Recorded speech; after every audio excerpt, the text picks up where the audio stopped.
Hello dear student, welcome to my YouTube channel. तो आज हम लोग देखने जा रहे हैं क्लास 10th का हिंदी का पेपर देखेंगे और यहीं से प्रश्न आपका एग्जाम में डायरेक्ट पूछा जाएगा। तो वीडियो को लास्ट तक जरूर देखिएगा और अपने दोस्तों तक शेयर करना बिल्कुल भी ना भूलें। चलिए सबसे पहला नंबर प्रश्न की ओर बढ़ते हैं हम लोग। पहला नंबर प्रश्न में कहा है, भीमराव अंबेडकर की दृष्टि में लोकतंत्र के लिए क्या आवश्यक है। भीमराव अंबेडकर की दृष्टि में लोकतंत्र के लिए क्या आवश्यक है, तो याद रखेंगे लोगों में पारस्परिक श्रद्धा और सम्मान का भाव। लोगों में पारस्परिक श्रद्धा और सम्मान का भाव जो है भीमराव अंबेडकर की दृष्टि में लोकतंत्र के लिए आवश्यक है।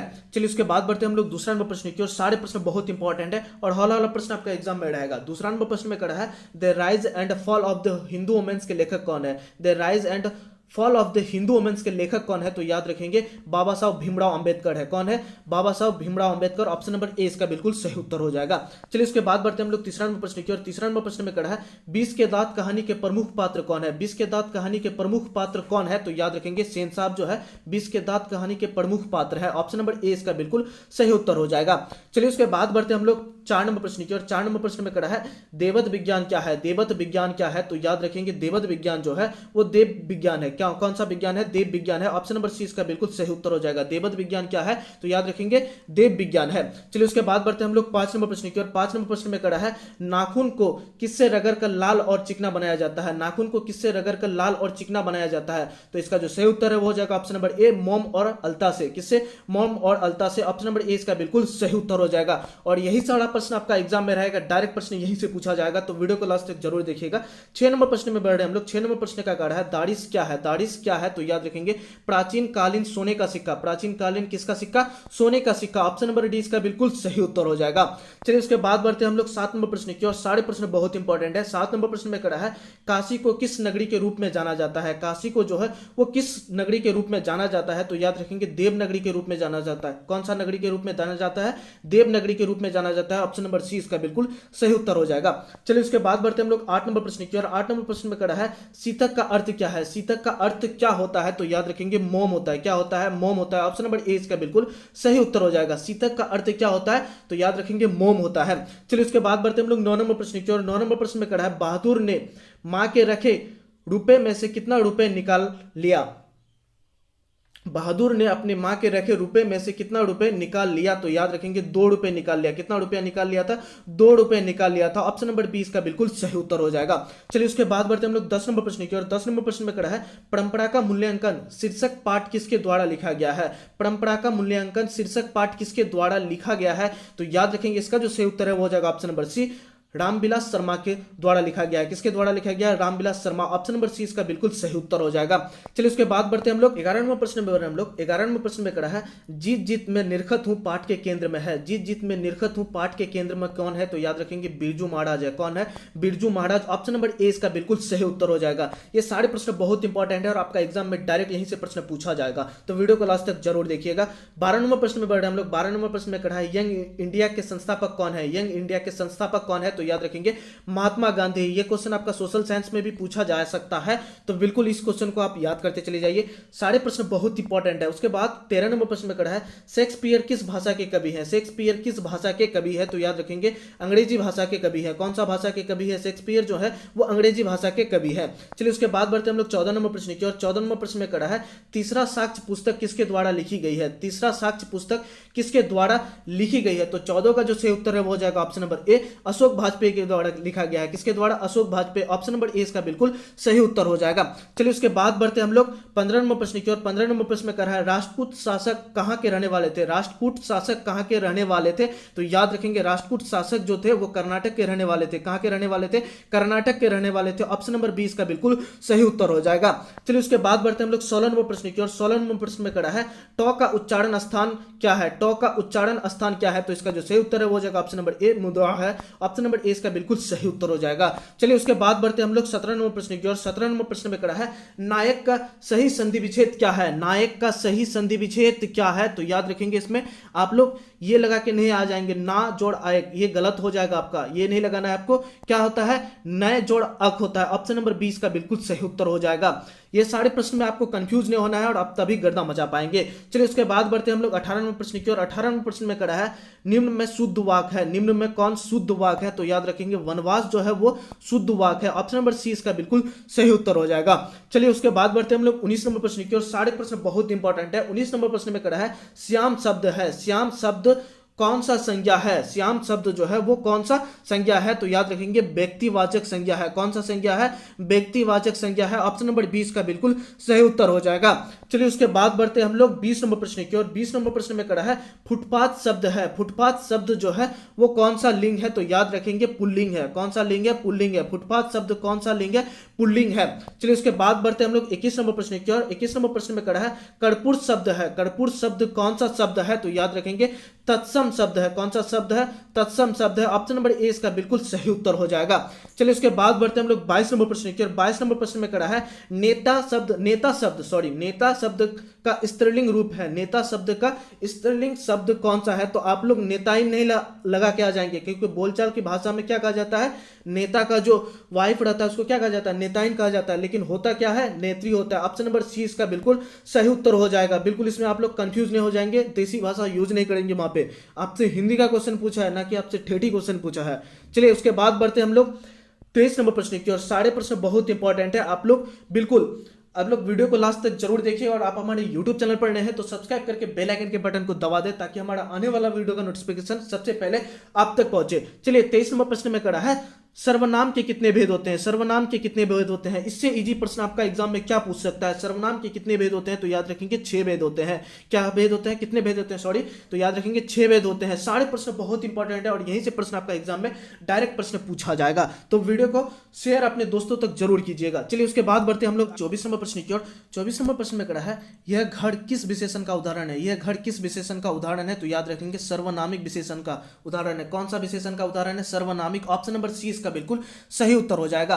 चलिए उसके बाद बढ़ते हम लोग 25 नंबर प्रश्न की ओर। 25 नंबर प्रश्न में कड़ा है जिसका कर्म हो या जिसके साथ कर्म की संभावना हो उसे कहते हैं। जिसका कर्म हो या जिसके साथ कर्म होने की संभावना हो उसे क्या कहते हैं? तो याद रखेंगे सकर्मक क्रिया कहते हैं। कौन सा क्रिया कहते हैं? सकर्मक क्रिया कहते हैं। ऑप्शन नंबर सी इसका बिल्कुल सही उत्तर हो जाएगा। चलिए उसके बाद बढ़ते हम लोग 26 नंबर प्रश्न की ओर। सारे प्रश्न बहुत इंपॉर्टेंट है। 26 नंबर प्रश्न में कड़ा है रसखान किस राजवंश में उत्पन्न हुए हैं? रसखान जो है वो किस राजवंश में उत्पन्न हुए हैं? तो याद रखेंगे पठान राजवंश में। कौन सा राजवंश में?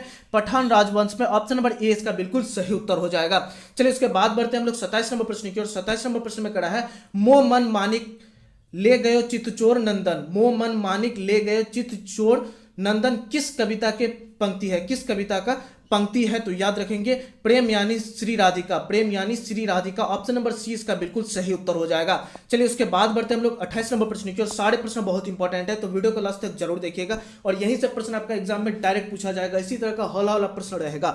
28 नंबर प्रश्न में कड़ा है कुंवर नारायण की कविता है। कुंवर नारायण का कविता कौन सा है? तो याद रखेंगे एक वृक्ष की हत्या। ऑप्शन नंबर 20 का बिल्कुल सही उत्तर हो जाएगा। इसी तरह का तो हौला हौला प्रश्न आपका एग्जाम में रहेगा। चलिए 29 नंबर प्रश्न की ओर बढ़ रहे हम लोग। 29 नंबर प्रश्न में कड़ा है प्रेम घन अपना आदर्श किसे मानते थे? प्रेम घन जो है अपना आदर्श किसे मानते थे? तो याद रखेंगे हरिश्चंद्र को मानते थे। किसे मानते थे? हरिश्चंद्र। ऑप्शन नंबर ए इसका बिल्कुल सही उत्तर हो जाएगा। चलिए उसके बाद बढ़ते हम लोग 30 नंबर प्रश्न की ओर। 30 नंबर प्रश्न में कड़ा है लौट कर आऊंगा फिर कविता किसके द्वारा अनुवादित है? लौट कर आऊंगा फिर कविता किस कवि के द्वारा अनुवादित है? तो याद रखेंगे प्रयाग शुल्क के द्वारा। किसके द्वारा? प्रयाग शुल्क के द्वारा। ऑप्शन नंबर 20 का बिल्कुल सही उत्तर हो जाएगा। चलिए इसके बाद बढ़ते हम लोग 31 नंबर प्रश्न की ओर। इसी तरह का हौला हौला प्रश्न आपका एग्जाम में रहेगा। 31 नंबर प्रश्न में कड़ा है जीवानंद दास किस भाषा के प्रसिद्ध कवि है? जीवानंद दास जो है वो किस भाषा के प्रसिद्ध कवि है? तो याद रखेंगे बांग्ला भाषा के। कौन सा भाषा के? बांग्ला भाषा। ऑप्शन नंबर 20 का बिल्कुल सही उत्तर हो जाएगा। चलिए उसके बाद बढ़ते हम लोग 32 नंबर प्रश्न की ओर। 32 नंबर प्रश्न में कड़ा है आंगन के पार द्वार किस कवि की रचना है? आंगन के पार द्वार किस कवि की रचना है? तो याद रखेंगे आंगन के पार द्वार जो है वो किसका रचना है? सचिनानंद हीरानंद वत्स्य अयग का। इसको हम लोग शॉर्ट में क्या कहते हैं? अयग भी कहते हैं। ऑप्शन नंबर सी इसका बिल्कुल सही उत्तर हो जाएगा। चलिए इसके बाद बढ़ते हम लोग 33 नंबर प्रश्न की ओर। 33 नंबर प्रश्न में कड़ा है मानव का रचा सूरज मानव को भाप बनाकर सोख गया। मानव का रचा सूरज मानव को भाप बनाकर सोख गया। यह पंक्ति किस कविता की है? यह पंक्ति किस कविता की है? तो याद रखेंगे हिरोशिमा कविता का है ये पंक्ति। ऑप्शन नंबर ए इसका बिल्कुल सही उत्तर हो जाएगा। चलिए उसके बाद बढ़ते हैं हम लोग 34 नंबर प्रश्न की ओर। 34 नंबर प्रश्न में कड़ा है जनतंत्र का जन्म कविता के रचनाकार कौन है? जनतंत्र का जन्म कविता के रचनाकार कौन है? तो याद रखेंगे रामधारी सिंह दिनकर है। कौन है? Ramdhari Singh Dinkar. Option number C इसका बिल्कुल सही उत्तर हो जाएगा। चलिए उसके बाद बढ़ते हैं हम लोग 35 नंबर प्रश्न की ओर। 35 नंबर प्रश्न में कड़ा है कबीर रसखान के द्वारा कृष्ण भक्ति संबंधी रचनाएं प्राप्त होती है। कबीर रसखान के द्वारा कृष्ण भक्ति संबंधित रचनाएं प्राप्त किसमें होती है? तो याद रखेंगे प्रेम वाटिका में। ऑप्शन नंबर बी इसका बिल्कुल सही उत्तर हो जाएगा। इसी तरह का होला प्रश्न आपका एग्जाम में डायरेक्ट पूछेगा और आप लोग को गर्दा मचा के आना है। चलिए उसके बाद बढ़ते हैं हम लोग 36 नंबर प्रश्न की ओर। 36 नंबर प्रश्न में कड़ा है चिदंबरम किसके द्वारा लिखी गई है? चिदंबरम जो है वो किसके द्वारा लिखी गई है? तो इसका जो सही उत्तर है वो हो जाएगा ऑप्शन नंबर ए सुमित्रा नंदन पंत के द्वारा। किसके द्वारा? सुमित्रा नंदन पंत। ऑप्शन नंबर ए इसका बिल्कुल सही उत्तर हो जाएगा। चलिए उसके बाद बढ़ते हैं हम लोग 37 नंबर प्रश्न की ओर। 37 नंबर प्रश्न में कड़ा है गुणाकर मूल्य का जन्म कब हुआ था? गुणाकर मूल्य का जन्म कब हुआ था? तो याद रखेंगे 1936 ईस्वी में 1935 ईस्वी में हुआ था। कब हुआ था? 1935 ईस्वी में। ऑप्शन नंबर सी इसका बिल्कुल सही उत्तर हो जाएगा। चलिए उसके बाद बढ़ते हैं हम लोग 38 नंबर प्रश्न की ओर। 38 नंबर प्रश्न में कड़ा है बेटे के आंसू क्यों आते हैं? बेटे के आंसू क्यों आते हैं? तो याद रखेंगे विफलता के कारण आते हैं। किस कारण से बेटे के आंसू आते हैं? विफलता के कारण। ऑप्शन नंबर ए इसका बिल्कुल सही उत्तर हो जाएगा। चलिए उसके बाद बढ़ते हैं हम लोग 39 नंबर प्रश्न की ओर। 39 नंबर प्रश्न में कड़ा है कवि धर्मवीर भारती के द्वारा भाषांतरित कविता है। कवि धर्मवीर भारती के द्वारा भाषांतरित कविता कौन सा है? तो 39 का जो सही उत्तर है वो हो जाएगा ऑप्शन नंबर डी मेरे बिना तुम प्रभु। ऑप्शन नंबर डी इसका बिल्कुल सही उत्तर हो जाएगा। उसके बाद बढ़ते हैं हम लोग 40 नंबर प्रश्न की ओर। 40 नंबर प्रश्न में कड़ा है दूसरे के इशारों पर भटकने वाले लोग क्या कहलाते हैं? दूसरे के इशारों पर जो भटकता है उसको क्या कहते हैं? तो याद रखेंगे अंधविश्वासी कहते हैं। क्या कहते हैं उसको? अंधविश्वासी कहते हैं। ऑप्शन नंबर ए इसका बिल्कुल सही उत्तर हो जाएगा। चलिए उसके बाद बढ़ते हैं हम लोग 41 नंबर प्रश्न की ओर। 41 नंबर प्रश्न में कड़ा है परले शब्द का उपसर्ग है। परले शब्द में उपसर्ग है तो याद रखेंगे प्र जो है वो परले शब्द का उपसर्ग है। कौन सा? प्र। ऑप्शन नंबर ए इसका बिल्कुल सही उत्तर हो जाएगा। चलिए उसके बाद बढ़ते हैं हम लोग 42 नंबर प्रश्न की ओर। 42 नंबर प्रश्न में कड़ा है पहाड़ शब्द का विशेषण है। पहाड़ शब्द का विशेषण कौन सा है? तो याद रखेंगे पहाड़ी जो है वो पहाड़ शब्द का विशेषण है। कौन सा शब्द जो है पहाड़ शब्द का विशेषण है? तो याद रखेंगे पहाड़ी। चलिए उसके बाद बढ़ते हैं हम लोग 43 नंबर प्रश्न की ओर। सारे प्रश्न हॉला आपका एग्जाम में डायरेक्ट यही से प्रश्न पूछा जाएगा। 43 नंबर प्रश्न में कड़ा है निर्भय शब्द कौन सा समास है? निर्भय शब्द जो है वो कौन सा समास है? तो याद रखेंगे अविभाव समास है। कौन सा समास है? अविभाव। ऑप्शन नंबर 20 का बिल्कुल सही उत्तर हो जाएगा। सारे प्रश्न बहुत इंपॉर्टेंट है तो वीडियो को लास्ट तक जरूर देखिएगा और अपने दोस्तों तक तो बिल्कुल शेयर कर दीजिए आप लोग अभी तक अगर शेयर नहीं किए हैं। चलिए 44 नंबर प्रश्न में बढ़ रहे हैं हम लोग। 44 नंबर प्रश्न में कड़ा है कहा जा सकता है, कहा जा सकता है किस पदबंध का उदाहरण है? कहा जा सकता है किस पदबंध का उदाहरण है? तो 44 का जो सही उत्तर है वो हो जाएगा ऑप्शन नंबर बी विशेषण पदबंध है। कौन सा पदबंध है? विशेषण पदबंध। ऑप्शन नंबर 20 का बिल्कुल सही उत्तर हो जाएगा। चलिए उसके बाद बढ़ते हैं हम लोग 45 नंबर प्रश्न की ओर। 45 नंबर प्रश्न में कड़ा है आगामी शब्द का विलोम है। आगामी शब्द का विलोम कौन सा है? तो याद रखेंगे विगत, मतलब जो बीत गया, और आगामी शब्द मतलब आने वाला समय। उसका विलोम क्या हो जाएगा? आने वाला समय का जो बीत गया वो वाला समय विलोम हो जाएगा। चलिए उसके बाद बढ़ते हैं हम लोग 46 नंबर प्रश्न की ओर। 46 नंबर प्रश्न में कड़ा है जो मापा ना जा सके, जो मापा ना जा सके का एक शब्द है जो जिसको माप नहीं सकते हम लोग, उसको कौन सा शब्द एक शब्द में कहा जा सकता है? तो याद रखेंगे अपरिमेय। जिसको मापा नहीं जा सकता उसको क्या कहते हैं हम लोग? अपरिमेय। चलिए उसके बाद बढ़ते हैं हम लोग 47 नंबर प्रश्न की ओर। 47 नंबर प्रश्न में कड़ा है अपने पैरों पर खड़ा होना मुहावरे शब्द का अर्थ है। अपने पैरों पर खड़ा होना मुहावरे शब्द का क्या अर्थ है? तो याद रखेंगे स्वावलंबी होना। कहता है नहीं अपने पैर पर खड़े हो जाओ तब तुम फलनुमा की बेटी से शादी कर लेना। तो पहले अपने पैर पर खड़े हो जाओ और अच्छा नंबर से पास हो जाओ तब अपना शादी कर लेना, जिससे तुम्हारा सेटिंग उटिंग है, सेटिंग करते हो डेटिंग करते हो उसी से शादी कर लेना। चलिए उसके बाद बढ़ते हैं हम लोग 48 नंबर प्रश्न की ओर। 48 नंबर प्रश्न में कड़ा है शुद्ध वाक है। शुद्ध वाक इनमें से कौन सा है? तो याद रखेंगे मुझे किताब दो जो है ये एक शुद्ध वाक है। मुझे किताब दो यह एक शुद्ध वाक है। ऑप्शन नंबर सी इसका बिल्कुल सही उत्तर हो जाएगा। चलिए उसके बाद बढ़ते हैं हम लोग 39 नंबर प्रश्न की ओर। 39 नंबर प्रश्न में कड़ा है मधुर शब्द में प्रत्यय है। मधुर शब्द में कौन सा प्रत्यय है? तो याद रखेंगे ऑप्शन नंबर डी रॉ है। कौन सा प्रत्यय है? रॉ। चलिए उसके बाद बढ़ते हैं हम लोग 50 नंबर प्रश्न। उदय हुआ और कुहासा जाता रहा किस वाक का उदाहरण है? सूर्य उदय हुआ और कुहासा जाता रहा किस वाक का उदाहरण है? तो याद रखेंगे कौन सा वाक्य है? संयुक्त वाक्य। ऑप्शन नंबर 20 का बिल्कुल सही उत्तर हो जाएगा। चलिए उसके बाद बढ़ते हैं हम लोग आगे के प्रश्नों को देखते हैं। 51 नंबर प्रश्न में कड़ा है रंगप्पा किस किस्म का आदमी था? रंगप्पा जो था वो किस किस्म का किस तरह का आदमी था? तो याद रखेंगे जुआरी था। कैसा था? जुआरी था। रंगप्पा जो है वो जुआरी था। आप लोग का भी गाँव में बहुत सारे जुआरी होंगे, बदमाश होंगे, तो आप लोग लेकिन बहुत अच्छे स्टूडेंट हैं, हमको भी पता है, और अगर अच्छे स्टूडेंट है तो फटाफट कमेंट पर अपना नाम बताइए। 52 नंबर प्रश्न की ओर 52 नंबर प्रश्न में कड़ा है, मगमा ने बेहा में बहू को क्या दिया। मगमा ने बेहा में बहू को क्या क्या दिया था। कर्णफूल भी दिया था, कड़े भी दिया था, झुमकी भी दिया था। तो इसका जो सही उत्तर हो जाएगा वो हो जाएगा ऑप्शन नंबर डी, इनमें से सभी चीज दिया था, इनमें से सभी चीज दिया था मगमा ने। चलिए उसके बाद बढ़ते हैं हम लोग 53 नंबर प्रश्न की ओर। 53 नंबर प्रश्न में कड़ा है, दहते विश्वास कहानी में राजेंद्र मिश्रा क्या है। दहते विश्वास कहानी में राजेंद्र मिश्रा क्या है, तो याद रखेंगे संपादक है। क्या है, संपादक है। ऑप्शन नंबर ए इसका बिल्कुल सही उत्तर हो जाएगा। और इसी तरह का हौला हौला प्रश्न आपका एग्जाम में रहेगा, आपको गर्दा मचाना है बिल्कुल। चलिए 54 नंबर प्रश्न में बढ़ते हैं हम लोग। 54 नंबर प्रश्न में कड़ा है, सीता का कौन सा लड़का हमेशा चुप रहता था। सीता का जो कौन सा लड़का है वो हमेशा चुप रहता था, तो याद रखेंगे बिज्जू जो है वो हमेशा चुप रहता था। ऑप्शन नंबर सी इसका बिल्कुल सही उत्तर हो जाएगा। सीता का कौन सा लड़का हमेशा चुप रहता था, तो याद रखेंगे बिज्जू। चलिए उसके बाद बढ़ते हैं हम लोग 55 नंबर प्रश्न की ओर। 55 नंबर प्रश्न में कड़ा है, किसकी पत्नी ने दाल का हलवा बनाया था। किसकी पत्नी ने दाल का हलवा बनाया था, तो याद रखेंगे कैलाश की पत्नी ने। कैलाश की पत्नी ने दाल का हलवा बनाई थी। चलिए उसके बाद बढ़ते हैं हम लोग 56 नंबर प्रश्न की ओर। सारे प्रश्न बहुत इंपॉर्टेंट है और यहीं से प्रश्न आपका एग्जाम में डायरेक्ट पूछेगा।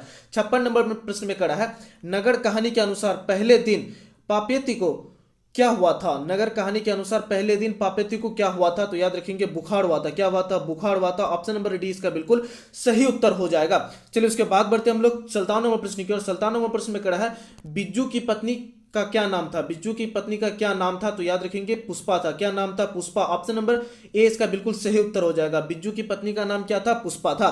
चलिए उसके बाद बढ़ते हम लोग 58 नंबर प्रश्न की ओर। 58 नंबर प्रश्न में कहा है, वल्ली अम्माल क्या नहीं जानती थी। वल्ली अम्माल जो है वो क्या नहीं जानती थी, तो याद रखेंगे पढ़ना नहीं जानती थी। क्या नहीं जानती थी, पढ़ना नहीं जानती थी। ऑप्शन नंबर ए इसका बिल्कुल सही उत्तर हो जाएगा। और इसी तरह का प्रश्न आपका एग्जाम में रहेगा, हौला हौला आपको गर्दा मचाना है। चलिए 59 नंबर प्रश्न की ओर बढ़ते हैं। 59 नंबर प्रश्न में कहा है, लक्ष्मी के ससुर किस बांध में काम करते समय पत्थर से दबकर शहीद हो गए थे। लक्ष्मी के ससुर किस बांध में काम करते समय पत्थर से दबकर शहीद हो गए थे, तो याद रखेंगे हीराकुंड का बांध। किसका कौन सा बांध, हीराकुंड का बांध। ऑप्शन नंबर डी इसका बिल्कुल सही उत्तर हो जाएगा।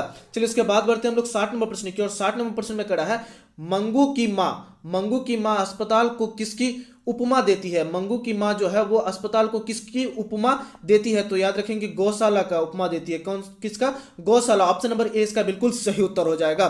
चलिए उसके बाद बढ़ते हम लोग 61 नंबर प्रश्न की ओर। 61 नंबर प्रश्न में कड़ा है, जाति पांति तोड़ मंडल, जाति पांति तोड़क मंडल का वार्षिक सम्मेलन कब हुआ था। जाति पांति तोड़क मंडल का वार्षिक सम्मेलन कब हुआ था, तो 61 का जो सही उत्तर है वो हो जाएगा ऑप्शन नंबर ए, 1936 ईस्वी में। कब हुआ था, 1936 ईस्वी में। ऑप्शन नंबर ए इसका बिल्कुल सही उत्तर हो जाएगा। चलिए उसके बाद बढ़ते हैं हम लोग 62 नंबर प्रश्न की ओर। 62 नंबर प्रश्न में कड़ा है, विष के दांत कहानी में खोखा किन मामलों में अपवाद था। विष के दांत कहानी में खोखा किन मामलों में अपवाद था, तो याद रखेंगे नियमों को मानने में। ऑप्शन नंबर 20 का बिल्कुल सही उत्तर हो जाएगा। वो घर के नियमों को वो मानता नहीं था और उनका जो घर में छूट मिला था जिसके कारण से वो इस तरह का बिगड़ गया था। चलिए उसके बाद बढ़ते हैं हम लोग 63 नंबर प्रश्न की ओर। 63 नंबर प्रश्न में कहा है, मैक्स मुलर को किसने वेदांतियों का वेदांती कहा है। मैक्स मुलर को किसने वेदांतियों का वेदांती कहा है, तो याद रखेंगे स्वामी विवेकानंद ने। किसने कहा था, स्वामी विवेकानंद ने। ऑप्शन नंबर 20 का बिल्कुल सही उत्तर हो जाएगा। चलिए उसके बाद बढ़ते हैं हम लोग 64 नंबर प्रश्न की ओर। सारे प्रश्न बहुत इंपॉर्टेंट है, यहीं से प्रश्न आपका एग्जाम में डायरेक्ट पूछेगा। चलिए 64 नंबर प्रश्न में कहा है, हेकेल थे। हेकेल क्या थे, तो याद रखेंगे हेकेल जो थे वो जंतु वैज्ञानिक थे। क्या थे, जंतु वैज्ञानिक। ऑप्शन नंबर 20 का बिल्कुल सही उत्तर हो जाएगा। हेकेल कौन थे, जंतु वैज्ञानिक थे। चलिए उसके बाद बढ़ते हैं हम लोग 65 नंबर प्रश्न की ओर। 65 नंबर प्रश्न में कहा है, नाखून क्यों बढ़ते हैं, यह प्रश्न लेखक से किसने पूछा, तो 65 का जो सही उत्तर है वो हो जाएगा ऑप्शन नंबर ए, लेखक की छोटी लड़की ने। किसने पूछा, लेखक की छोटी लड़की ने। ऑप्शन नंबर ए इसका बिल्कुल सही उत्तर हो जाएगा। चलिए उसके बाद बढ़ते हैं हम लोग 66 नंबर प्रश्न की ओर। 66 नंबर प्रश्न में कहा है, कलिंग लिपि भारत के किस प्रदेश की लिपि है। कलिंग लिपि भारत के किस प्रदेश की लिपि है, तो याद रखेंगे उड़ीसा प्रदेश के। कौन सा राज्य का, उड़ीसा राज्य का। ऑप्शन नंबर 20 का बिल्कुल सही उत्तर हो जाएगा। चलिए उसके बाद बढ़ते हैं हम लोग 67 नंबर प्रश्न की ओर। 67 नंबर प्रश्न में कहा है, लेखक के रिश्तेदार ने बहादुर पर क्या आरोप लगाया। लेखक के रिश्तेदार ने बहादुर पर क्या आरोप लगाए थे, तो याद रखेंगे पैसे चुराने का आरोप लगाया था। कौन सा आरोप लगाया था, पैसे चुराने। ऑप्शन नंबर डी इसका बिल्कुल सही उत्तर हो जाएगा। चलिए उसके बाद बढ़ते हैं हम लोग 68 नंबर प्रश्न की ओर। 68 नंबर प्रश्न में कहा है, एक वृक्ष की हत्या शीर्षक कविता में वृक्ष को कवि ने किस रूप में प्रस्तुत किया है। एक वृक्ष की हत्या जो है शीर्षक कविता में वृक्ष को किस रूप में प्रस्तुत किया है, तो याद रखेंगे मानव के रूप में। किसके रूप में, मानव के रूप में। ऑप्शन नंबर ए इसका बिल्कुल सही उत्तर हो जाएगा। चलिए उसके बाद बढ़ते हैं हम लोग 69 नंबर प्रश्न की ओर। 69 नंबर प्रश्न में कहा है, रेनर मारिया रिल्के के पिता का नाम क्या था। रेनर मारिया रिल्के का पिता का नाम क्या था, तो याद रखेंगे जोसेफ रिल्के था। क्या था, Joseph Rilke. Option number C इसका बिल्कुल सही उत्तर हो जाएगा। चलिए उसके बाद बढ़ते हैं हम लोग 70 नंबर प्रश्न की ओर। 70 नंबर प्रश्न में कड़ा है कवि जीवानंद दास किस भाषा के कवि हैं? कवि जीवानंद दास जो है वो किस भाषा के कवि है? तो याद रखेंगे बांग्ला भाषा के। कौन सा भाषा का? बांग्ला भाषा। ऑप्शन नंबर 20 का बिल्कुल सही उत्तर हो जाएगा। और इसी तरह का प्रश्न आपका एग्जाम में रहेगा, आपको गर्दा मचाना है, बिल्कुल एक भी क्वेश्चन आप लोग छोड़ के नहीं आएंगे। चलिए 71 नंबर प्रश्न में बढ़ते हैं हम लोग। 71 नंबर प्रश्न में कड़ा है मेरी नींद के दौरान कुछ इंच पैर बढ़ गए। मेरी नींद के दौरान कुछ इंच पैर बढ़ गए, यह पंक्ति किस कविता से है? तो इसको आप पढ़ने के बाद गलती से भी वृक्ष की हत्या नहीं लगा देना। ये जो पंक्ति है वो किससे लिया गया है? हमारी नींद से। ऑप्शन नंबर 20 का बिल्कुल सही उत्तर होगा, इसमें कंफ्यूज नहीं होना। ऑप्शन नंबर सी पे गलती से भी आप लोग ये चीज नहीं लगाएंगे। चलिए उसके बाद बढ़ते हैं हम लोग 72 नंबर प्रश्न की ओर। 72 नंबर प्रश्न में कड़ा है छोड़ा हुआ रास्ता कहानी संग्रह किसकी रचना है? छोड़ा हुआ रास्ता कहानी संग्रह किसकी रचना है? तो 72 का जो सही उत्तर है वो हो जाएगा ऑप्शन नंबर सी, सचिनानंद हरिनानंद वत्स्य अय्यर। और इसको शॉर्ट में हम लोग क्या कहते हैं? अय्यर भी कहते हैं। तो ऑप्शन नंबर सी इसका बिल्कुल सही उत्तर हो जाएगा। चलिए उसके बाद बढ़ते हैं हम लोग 73 नंबर प्रश्न की ओर। 73 नंबर प्रश्न में कड़ा है हिरोशिमा। हिरोशिमा शीर्षक कविता में सूरज कहाँ निकलता है? हिरोशिमा शीर्षक कविता में सूरज जो है कहाँ पे निकलता है? तो याद रखेंगे नगर के चौक पर निकलता है। किस पे? नगर के चौक पर निकलता है। चलिए उसके बाद बढ़ते हैं हम लोग 74 नंबर प्रश्न की ओर। 74 नंबर प्रश्न में कड़ा है कवि प्रेमघन किस काव्य में ग्रामीण जीवन का यथार्थवादी चित्रण क्या है? कवि प्रेमघन किस काव्य में ग्रामीण जीवन का यथार्थवादी चित्रण क्या है? तो इसका जो 74 का जो सही उत्तर है वो हो जाएगा ऑप्शन नंबर सी, जर्ण जनपात का। किसमें? जर्ण जनपात में इसके बारे में वो चरित्र चित्रण क्या है। चलिए उसके बाद बढ़ते हैं हम लोग 75 नंबर प्रश्न की ओर। 75 नंबर प्रश्न में कर रहा है ढ का उच्चारण स्थान क्या है? ढ का उच्चारण स्थान क्या है? तो याद रखेंगे मुद्रा। ऑप्शन नंबर सी इसका बिल्कुल सही हो जाएगा। चलिए उसके बाद बढ़ते हैं हम लोग 76 नंबर प्रश्न की ओर। 76 नंबर प्रश्न में कड़ा है यशोदा शब्द का संधि विच्छेद है। यशोदा शब्द का संधि विच्छेद क्या है? तो याद रखेंगे यशोदा शब्द का जो संधि विच्छेद होता है वो होता है यस जोड़ दा। ऑप्शन नंबर 20 का बिल्कुल सही उत्तर हो जाएगा। चलिए उसके बाद बढ़ते हैं हम लोग आगे के प्रश्नों को देखते हैं। 77 नंबर प्रश्न में कड़ा है पुस्तक शब्द कौन सा संज्ञा है? पुस्तक शब्द जो है वो कौन सा संज्ञा है? तो याद रखेंगे पुस्तक कोई विशेष पुस्तक का नाम ले लिया है तो याद रखेंगे जातिवाचक संज्ञा हो जाएगा। कौन सा वाचक संज्ञा होगा? जातिवाचक संज्ञा हो जाएगा। ऑप्शन नंबर ए इसका बिल्कुल सही उत्तर हो जाएगा। चलिए उसके बाद बढ़ते हैं हम लोग 78 नंबर प्रश्न की ओर। 78 नंबर प्रश्न में कड़ा है दया शब्द है। दया शब्द कौन सा लिंग है? स्त्रीलिंग है, पुल्लिंग है या उभय लिंग है या इनमें से कोई नहीं? तो इसका जो सही उत्तर है वो हो जाएगा क्या हो जाएगा? दया शब्द जो है वो स्त्रीलिंग है। ऑप्शन नंबर ए इसका बिल्कुल सही उत्तर हो जाएगा। क्या हो जाएगा? स्त्रीलिंग होता है। चलिए उसके बाद बढ़ते हैं हम लोग 89 नंबर प्रश्न की ओर। कह रहा है ओष्ठ शब्द है। तो ओष्ठ शब्द जो है वो संस्कृत शब्द से लिया गया है तो क्या हो जाएगा? तत्सम शब्द हो जाएगा। क्या? ऑप्शन नंबर ए इसका बिल्कुल सही उत्तर हो जाएगा। चलिए उसके बाद बढ़ते हैं हम लोग 80 नंबर प्रश्न की ओर। सारे प्रश्न बहुत इंपॉर्टेंट है और यहीं से प्रश्न आपका एग्जाम में डायरेक्ट पूछेगा। 80 नंबर प्रश्न में कड़ा है पूज्य शब्द का स्त्रीलिंग रूप है। पूज्य शब्द का स्त्रीलिंग रूप क्या होता है? तो याद रखेंगे पूज्या होता है। क्या होता है? पूज्या। ऑप्शन नंबर 20 का बिल्कुल सही उत्तर हो जाएगा।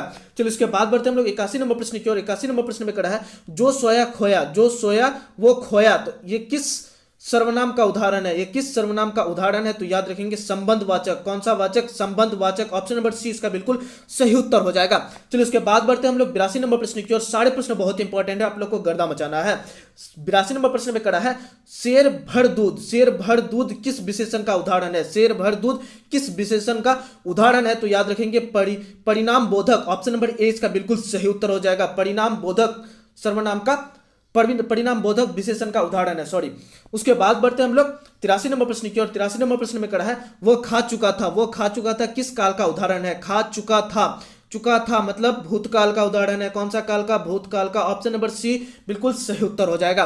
चलिए उसके बाद बढ़ते हैं हम लोग 84 नंबर प्रश्न की ओर। 84 नंबर प्रश्न में कड़ा है सुहावन शब्द का प्रत्यय है। सुहावन शब्द का प्रत्यय क्या हो जाएगा? तो याद रखेंगे अन शब्द, अन जो है इसका प्रत्यय है। ऑप्शन नंबर सी इसका बिल्कुल सही उत्तर हो जाएगा।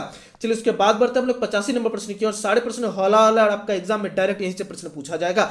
85 नंबर प्रश्न में कड़ा है शोकाकुल शब्द कौन सा समास है? शोकाकुल शब्द जो है वो कौन सा समास है? तो याद रखेंगे तत्पुरुष समास है। कौन सा समास है? तत्पुरुष समास है। ऑप्शन नंबर डी इसका बिल्कुल सही उत्तर हो जाएगा।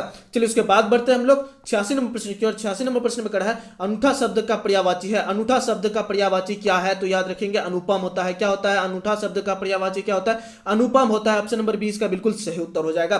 चलिए उसके बाद बढ़ते हैं हम लोग 87 नंबर प्रश्न की ओर। 87 नंबर प्रश्न में कड़ा है अनुमोल शब्द क्या विपरीत क्या होता है? अनुमोल शब्द का मतलब विलोम या उल्टा क्या होता है? तो याद रखेंगे प्रतिलोम होता है। क्या होता है? अनुमोल का क्या होता है? प्रतिलोम होता है। उसके बाद बढ़ते हैं हम लोग 88 नंबर प्रश्न की ओर। 88 नंबर प्रश्न में कड़ा है घर बसाना मुहावरा का अर्थ है। घर बसाना मुहावरा का क्या अर्थ है? तो याद रखेंगे ब्याह कर लेना। आपको नहीं बोलता है फलना का बेटी के साथ शादी करके घर बसा लो तुम। बिल्कुल आप लोग याद रखेंगे ये सारी चीज, ये तो आपका डेली लाइफ से है। और आप लोग बिल्कुल शादी भी बहुत जल्दी करेंगे। आप लोग याद करते चले जाइए, मैट्रिक पास कीजिए, शादी करेंगे बस।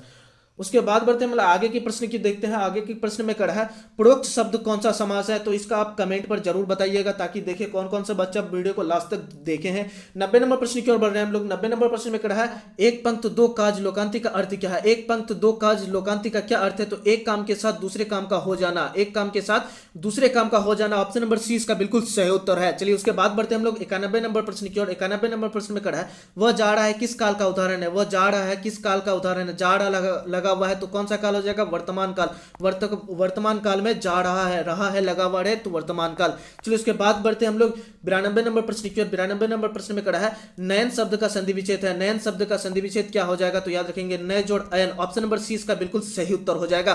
चलिए उसके बाद बढ़ते हैं हम लोग 93 नंबर प्रश्न की ओर। सारे प्रश्न बिल्कुल इसी तरह का रहेगा, हौला वाला प्रश्न रहेगा, आपको गर्दा मचाना है। 93 नंबर प्रश्न में कड़ा है परिणय शब्द का उपसर्ग है। परिणय शब्द में कौन सा उपसर्ग है? तो याद रखेंगे परि जो है इसमें उपसर्ग लगा हुआ है। ऑप्शन नंबर सी इसका बिल्कुल सही उत्तर हो जाएगा। चलिए उसके बाद बढ़ते हैं हम लोग 94 नंबर प्रश्न की ओर। 94 नंबर प्रश्न में कड़ा है अपमान शब्द का विलोम है। अपमान शब्द का विलोम या विपरीत क्या होता है? तो याद रखेंगे सम्मान होता है। ऑप्शन नंबर बी इसका बिल्कुल सही उत्तर हो जाएगा। इससे हौला प्रश्न आपका एग्जाम में क्या पूछेगा। और चलिए उसके बाद बढ़ते हैं हम लोग 95 नंबर प्रश्न की ओर। 95 नंबर प्रश्न में कड़ा है सावर दैया किस पाठ के कथाकार है? सावर दैया किस पाठ के कथाकार है? तो 95 का जो सही उत्तर है वो हो जाएगा ऑप्शन नंबर ए धरती कब तक घूमेगी। धरती कब तक घूमेगी। ऑप्शन नंबर ए इसका बिल्कुल सही उत्तर हो जाएगा। चलिए उसके बाद बढ़ते हैं हम लोग 96 नंबर प्रश्न की ओर। 96 नंबर प्रश्न में कड़ा है शहरों में रोज दही देना और महीने के बाद पैसे लेने को कहते हैं। शहरों में रोज दही देना और महीने के बाद पैसे को लेना क्या कहलाता है? तो याद रखेंगे बाड़ी कहलाता है। क्या कहलाता है? बाड़ी। ऑप्शन नंबर सी इसका बिल्कुल सही उत्तर हो जाएगा। चलिए उसके बाद बढ़ते हैं हम लोग आगे के प्रश्नों को देखते हैं। कह रहा है लक्ष्मी को कितने लड़कियां थी? लड़कियां नहीं होगा यहाँ पे, लड़के थे। तो कितने लड़के थे? 4 लड़के थे। ऑप्शन नंबर 20 का बिल्कुल सही उत्तर होगा। कितने लड़के थे?